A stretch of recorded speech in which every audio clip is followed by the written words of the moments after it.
Hi words, இன்றைக்கி நம்ம முட்டைக்கோஸ் பொரியல் செய்ய போகிறோம்.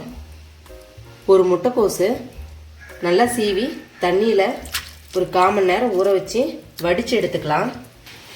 வடித்து எடுத்துக்கிட்டாச்சு.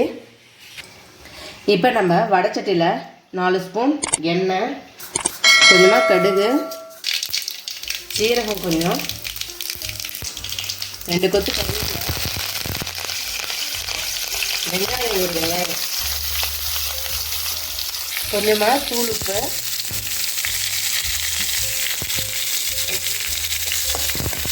நல்லா கண்ணாடி போல வதக்கி எடுத்துக்கலாம். நம்ம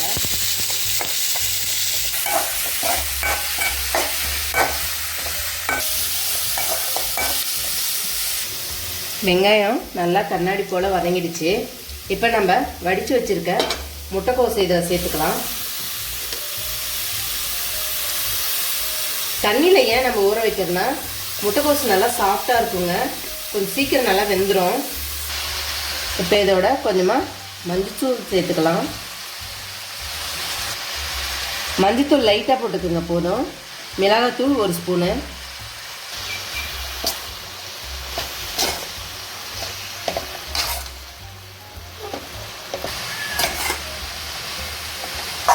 இதை இப்போ நல்லா கலந்து விட்டுக்கிட்டாச்சு.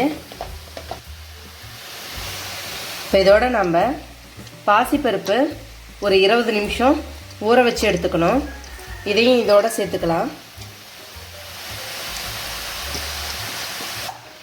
இதுவும் எல்லாம் ஒன்றாகிற மாதிரி வதக்கி விட்டு கொஞ்சமாக உப்பு போட்டு நம்ம நல்லா கிண்டி விட்டுக்கலாம்.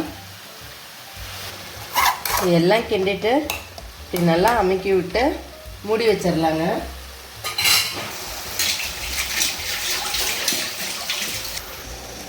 ஒரு 3 நிமிஷம் ஆச்சு.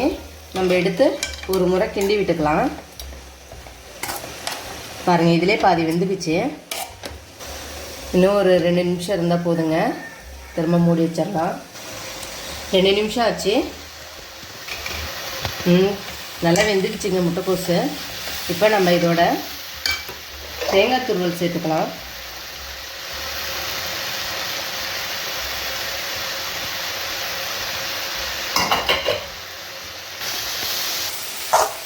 நம்ம முட்டைக்கோஸ் பொரியல் ரெடி ஆகிடுச்சு. அடுப்பு ஆஃப் பண்ணிடலாங்க.